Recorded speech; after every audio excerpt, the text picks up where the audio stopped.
what is up everyone? Welcome back to another unboxing, and today I'm going to be looking at Riobot number 12, Anubis, and this is by Sentinel. Again, this review would not be possible if it wasn't for those awesome people over at HobbyLink Japan, so if you want yourself one of these, then check out that link down there in the description. Now let's check this thing out. This is my first time taking a look at a Riobot, and that box is a little bit bigger than I was expecting. I know this thing is small, but this is a fairly sizable box. So first off, let's take a quick look around the box, and first here we've got Riobot 12 Anubis, Prototype Works Chemical Attack, as well as this very nice line art here on the side in orange. This front section here does open up, but let's take a look around the box first. On the top there, fairly simple Anubis, Zone of the Enders, and we've got a little hologram here. Made in factory, well, no shit. On the bottom there, just a bunch of information. The left hand side of the box is extremely plain, and the right hand side is exactly the same. And on the back of the box, one more time, Riobot Anubis, the Sentinel logo, as well as the Chemical Attack logo down here. So now let's get a look inside that flap and through the window at the figure itself. So as you can see, the figure itself is covered in a lot of plastic, so you really can't see much. So all that there's left to do is bust this thing open and see what we've got. All we have here is just one simple piece of tape. Get that out of the way, open up the flap, and the packaging is quite simple, so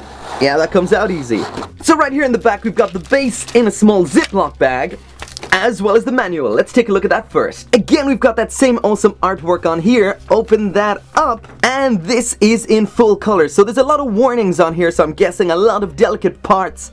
Maybe not to hyperextend the joints and stuff like that. Not really a whole lot about assembly, mainly just posing and the joints. So up here there's some assembly instructions for the wings, or the vector traps if you like, or what it says up here, the thrusters. Some more on how to attach them and how to attach the spear. And then just turn that page over and it's the included parts and how to attach the tail. So that's pretty much it so far. This looks like one hell of a figure, so let's get it out. So first in the back section are all those wings, and man, they look cool. And then in the front section is the figure itself, and still it's pretty hard to see, so let's start off with the wings. Not one single piece of tape on here, so I already love this figure, but man, it's still really held on there. So now with that off, let's take a look at these. And damn, that looks nice. All those red lines are sculpted in and the paintwork is perfect. We got some nice small decals on there, as well as some matte paint, some slightly metallic paint, and some super metallic paint. So I think all these are pretty much exactly the same, so there's no need to go through all of those.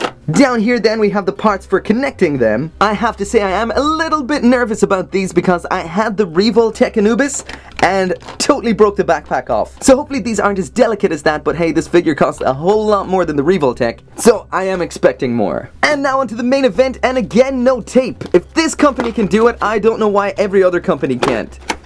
The box holds together fine without covering it in tape. So now down in here we have some alternate hands, and again the sculpt and paintwork on that is extremely crisp. That is very nice. Next up down here is the spear or staff, which in the instructions is referred to as a uasurodo, which I have no idea what that's meant to mean. But again, for something so simple, the workmanship on this is insane. This is probably the closest I've seen to perfection on a posable figure. But let's move on to what's really important, and that is the figure itself. Let's check this thing out. And there it is out of the box, and this thing looks insane. It is pretty small, but the detailing and sculpt is amazing, but it does feel incredibly light, and that means delicate, so I'm already terrified to move this thing around. But anyway, let's put it all together on the base and see what it looks like. So first let's start with the base. Let's get that out of the packaging. Okay. Out it comes, and that is a very nice base. Black on the bottom and clear plastic on top. Nice and reflective, that is pretty cool. And I'm going to guess this part here connects on here somewhere. Probably in the center, like that. So far so good. Next, this part connects on here, and then these outer sections on here, and here. And now I guess one at a time, these all connect onto these sections. That fits on pretty smooth. Still absolutely terrified I'm gonna break something on here though. Hopefully I won't. So there's all of them attached. Now it's time to connect on the figure. Wrong one. Now it's time to attach on the figure. So to do that, you just have to pull off this little section here to expose the butthole, and then he should just connect on there. And there he is attached. So far so good, that looks epic. There it is very quickly side by side with the Revoltech version. I'll do that a bit more in the review. And of course there is the spear as well. So that is it for this video, and I will be back again very soon with the review. So of course if you want yourself one of these, then check out that link down there in the description, and make sure to come back for more figure unboxings. See you next time.